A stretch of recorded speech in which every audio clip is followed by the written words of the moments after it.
जिन भुवन में सार, वीतराग विज्ञानता, शिव स्वरूप सेवकार, नमहु त्रियोग संहारी के।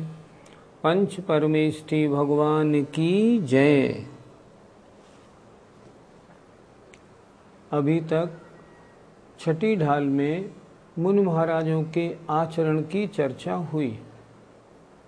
मुनि महाराज के 28 मूल गुणों की बात अच्छी तरह हो गई। मूल गुणों में वर्तमान में क्या क्या कमियां दिखाई दे रही हैं उस पर भी हमने और आपने विचार किया।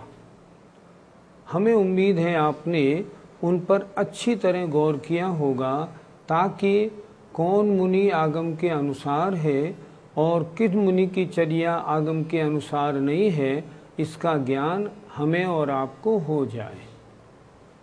अब मुनि महाराज का मुख्य काम है आत्म स्वरूप में लीन होना। जब आत्म स्वरूप में लीन होते हैं तब क्या होता है, उसकी चर्चा अब यहाँ इन छंदों में की जाएगी। छह ढाला, पूरा छह ढाला सरल है। केवल इसके 3 छंद 8, 9 और 10, ये 3 छंद थोड़े कड़े हैं। कड़े नहीं हैं, इसमें कर्ता कर्म क्रिया, ज्ञान ज्ञाता ज्ञेय, ध्यान ध्याता ध्येय की चर्चा है, जो हमें थोड़ी कड़ी मालूम देती है। इन 3 छंदों में क्या है, जब कोई मुनि महाराज अपनी आत्मा में लीन होते हैं उस समय उनकी परिणति, उस समय उनकी क्या एक्टिविटीज़, क्या कार्यक्रम होता है, वो इसमें उन्होंने दिखाया है। वो उस समय क्या करते हैं ये इसमें बताया गया है।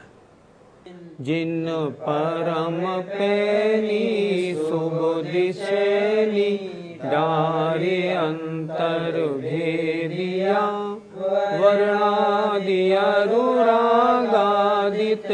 निज भाव को न्यारा किया, निज माहि निज के हेतु निज कर, आपको आपे गयो, गुण गुणी ज्ञाता ज्ञान गेय, मझार कछु भेदन रयो। जिन मुनि महाराजों ने अत्यंत परम पैनी, तीक्ष्ण, सुबुद्धि सम्यक ज्ञान रूपी छेनी को अंदर डालकर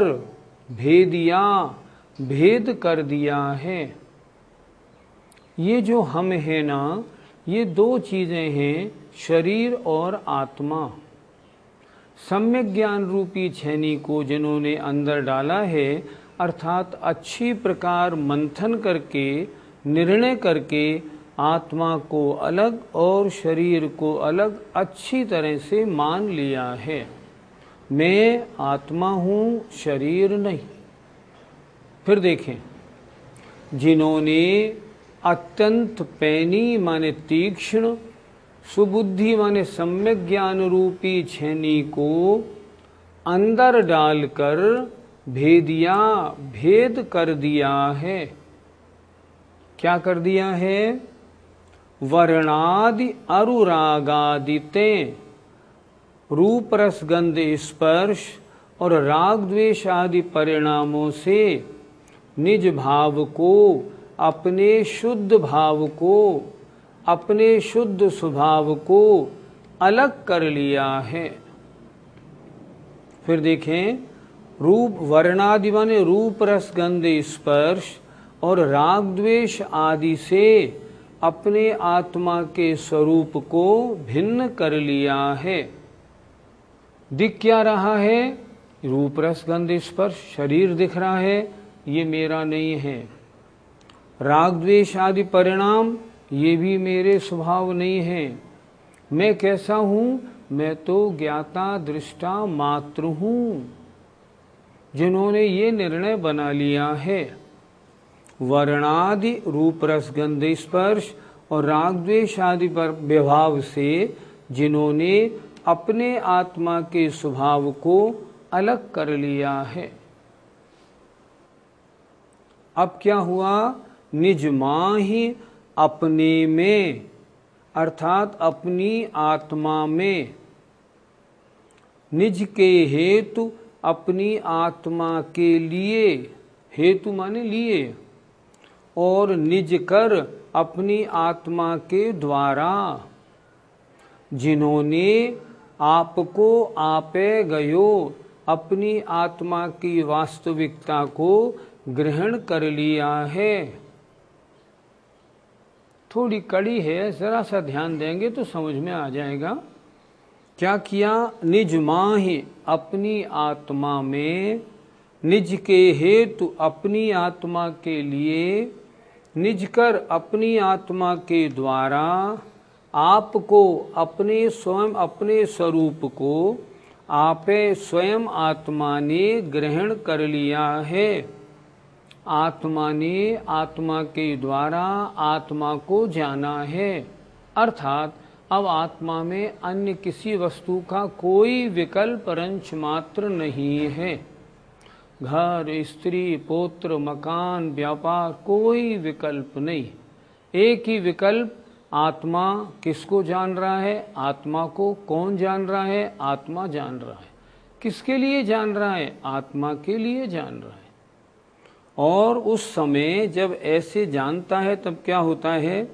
गुण में और गुणी में, गुणी आत्मा और गुण ज्ञान दर्शन, इनमें ज्ञाता जानने वाला, ज्ञान माने जानना और ज्ञेय माने जानने योग्य, इनमें मझार माने में कुछ भेद नहीं रहता है। मान लो दो चीजें हैं, एक शक्कर और एक पानी, उन दोनों को मिला दिया, अब बना शरबत। शरबत में शक्कर और पानी में अब भेद नहीं रहता, तीनों एक में खो जाते हैं। तब ये कह रहे हैं मैं गुणी हूँ, ज्ञान दर्शन मेरे गुण हैं, ऐसा कोई चिंतन उस समय नहीं रहता। मैं जानने वाला हूँ, आत्मा, जानना मेरा काम है, और जानने योग्य कौन हूँ? आत्मा हूँ। आत्मा ने आत्मा को जाना, अर्थात जिस समय आत्मा आत्मा को जान रहा है, कोई भेद नहीं। मैं बोर्ड को जान रहा हूँ, दो वस्तु अलग अलग, लेकिन जब आत्मा आत्मा के द्वारा आत्मा को जानता है तब कोई भेद नहीं रहता। तो इसका मतलब हुआ गुण में और गुणी में, जानने वाले में, जानने में और जानने योग्य में कुछ भी भेद नहीं रहता है। वो जब आत्मा आत्मा में डूब जाता है, लीन हो जाता है, आत्मा आत्मा को आत्मा के लिए आत्मा के द्वारा जब जानने लगता है, तब हम कहते हैं इसको शुद्धोपयोग में आत्मा आ गया है। आत्मा की यह शुद्धोपयोग दशा है। फिर एक बार देखें, जिन मुनिराजों ने अत्यंत पैनी सम्यक ज्ञान रूपी छेनी को डाल करके अंतरंग में भेद कर लिया है। क्या किया है? वर्णादि रूप रस गंध स्पर्श से और राग द्वेष आदि विभाव परिणामों से अपने स्वभाव को न्यारा कर लिया है। ये रूप रस गंध और स्पर्श ये मेरे नहीं हैं, राग द्वेष आदि विभाव परिणाम ये भी मेरे स्वभाव नहीं हैं। मैं तो इन सब से भिन्न ज्ञाता दृष्टा मात्र हूँ। ऐसा जहाँ चिंतन है, बस उस समय अपने में, अपने के लिए, अपने द्वारा वह आत्मा अपने आप को ग्रहण करने लगता है। आत्मा क्या कर रहा है? आत्मा को जान रहा है। किसके लिए? अपने लिए। किसके द्वारा? अपने द्वारा। किसको? अपने को। तब उस समय अपने में, अपने के लिए, अपने द्वारा आत्मा अपने आप को ग्रहण करने लगता है। और उस समय गुण और गुणी में, गुणी आत्मा, गुण ज्ञान दर्शन, और जानने वाले में, जानने में और जानने योग्य में कुछ भी अंतर नहीं रह जाता है। आत्मा आत्मा में डूब जाता है। आत्मा आत्मा को जान रहा है, आत्मा के लिए जान रहा है, आत्मा में जान रहा है, आत्मा से जान रहा है। जब एक लय हो जाते हैं उस समय कहलाता है शुद्धोपयोग। ये शुद्धोपयोग की दशा का वर्णन है। जब कोई आत्मा समस्त विकल्पों से हटके, जब कोई मुनि महाराज एकांत में जाकर अपनी आत्मा में लीन होते हैं, उस समय उनकी दशा कैसी होती है ये 3 छंदों में बताएंगे। ये पहला छंद शुद्धोपयोग का है। पंडित जी, उपयोग कितने प्रकार का होता है? उपयोग आत्मा का लक्षण उपयोग है। वह उपयोग 2 प्रकार का होता है, ज्ञानोपयोग और दर्शनोपयोग। लेकिन जब आत्मा का उपयोग अन्य रागद्वेष आदि परिणामों के कारण विभाव रूप परिणमन करता है, उस समय वह 3 प्रकार का हो जाता है, अशुभोपयोग, शुभोपयोग और शुद्धोपयोग। अशुभोपयोग तीव्र कषाय के उदय में आत्मा का परिणमन अशुभोपयोग रूप होता है। मंद कषाय जब होती है तब शुभोपयोग रूप होता है, और जब आत्मा का परिणमन कषाय रहित होता है उस समय उसका परिणमन शुद्धोपयोग रूप कहा जाता है। पंडित जी, इन तीनों उपयोगों को कौन कौन से गुण स्थानों में माना जाए? हमने बताया था तीव्र कषाय रूप परिणाम अशुभोपयोग, गुणस्थान 1, 2, 3। मंद कषाय रूप शुभोपयोग 4, 5, 6 और कदाचित 7, और शुद्धोपयोग 7वें गुणस्थान से 12वें गुणस्थान तक होता है। फिर एक बार ध्यान दें अच्छी तरह से, मैं आगम के अनुसार चर्चा कर रहा हूँ।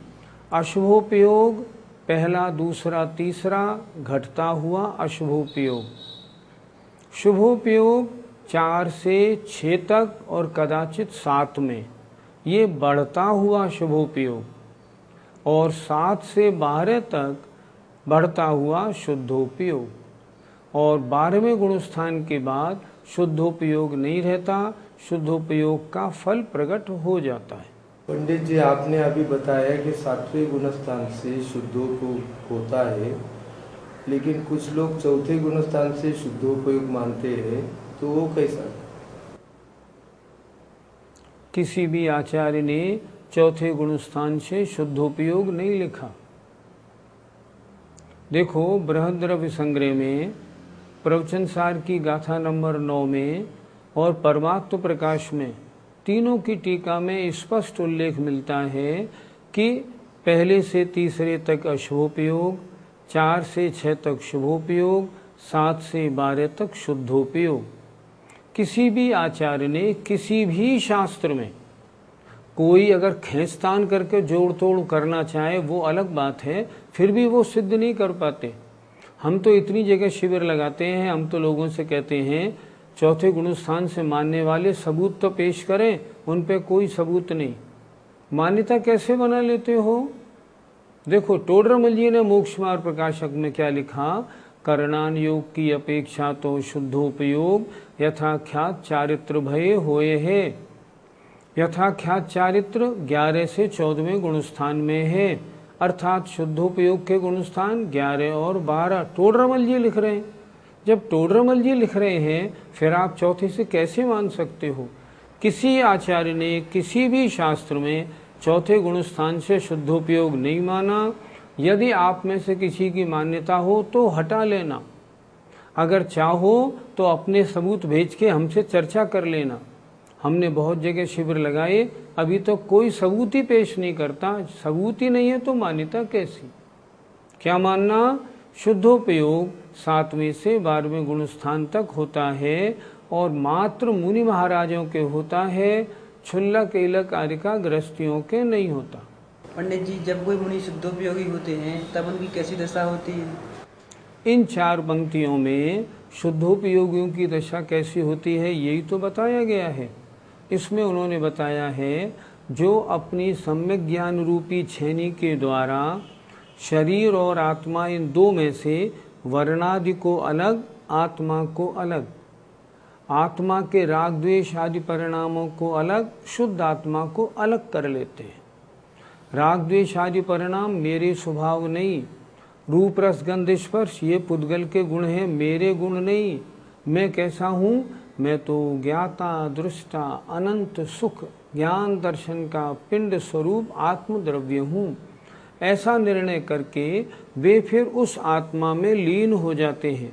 मतलब स्वयं अपनी आत्मा को जानने में, अपनी आत्मा के जानने देखने में बिल्कुल डूब जाते हैं और उस समय उनके विकल्प कुछ भी नहीं रहते। घर गृहस्थी, व्यापार, रोजगार, संग संबंधी नियम, शरीर संबंधी कोई चर्चाएं बिल्कुल नहीं होती। उस समय सिर्फ एक ही बात रहती है, मैं स्वयं शुद्ध आत्म स्वरूप हूँ। उस समय उनके शुद्धोपयोग कहलाता है। जब मुनि महाराज अपने स्वरूप में लीन हो जाते हैं अर्थात शुद्धोपयोगी हो जाते हैं, उस समय और क्या विशेषता होती है ये अगली 4 पंक्तियों में। जहाँ ध्यान ध्याता ध्येय को न विकल्प वच भेदन, जहाँ चिद भाव कर्म चिदेश करता चेतना क्रिया, तहाँ तीनों अभिन्न अखिन्न शुद्ध उपयोग की निश्चल दशा प्रगति, जहाँ दृग ज्ञान व्रत ये 3 धाये कैलशा।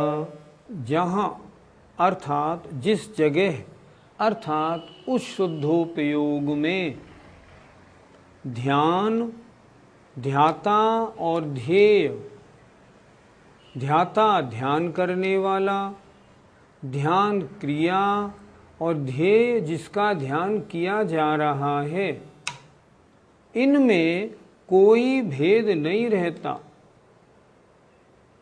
और वच भेदन, जहाँ वचन संबंधी भी कोई भेद नहीं है, अर्थात जहाँ पर ध्यान, ध्याता और ध्येय एक में हो जाते हैं। आत्मा ध्यान करने वाला, आत्मा ही ध्यान कर रहा और आत्मा का ही ध्यान कर रहा है। जहाँ आत्मा स्वयं अपने ही ध्यान में लीन है, उसका नाम शुद्धोपयोग या स्वरूपाचरण है। फिर देखें आप, जहाँ पर ध्यान करना वाला और जिसका ध्यान किया जाए, इनमें कोई भेद नहीं रहता। और जहाँ वचन संबंधी भेद भी नहीं होता है, कोई कहने में भेद नहीं आता। चिद भाव, आत्मा का स्वभाव ही जहाँ कर्म है और आत्मा स्वयं ही जहाँ करता है, और चेतना जानना देखना ही जहाँ क्रिया हो रही है, अर्थात आत्मा ध्यान करने वाला है, आत्म परिणामों को ही ध्यान कर रहा है और ध्यान ही जहाँ क्रिया हो रही है। कहाँ? शुद्धोपयोग में या स्वरूपाचरण में। सब में एक सी बात लिखी हुई है, शब्दों में अंतर है। कहना क्या चाह रहे हैं दौलत राम जी? आत्मा आत्मा में, आत्मा के द्वारा, आत्मा के लिए स्वयं ही जहाँ डूब जाता है उसका नाम शुद्धोपयोग है। तीनों अभिन्न, इन तीनों में कोई भेद नहीं रहता। किनमें?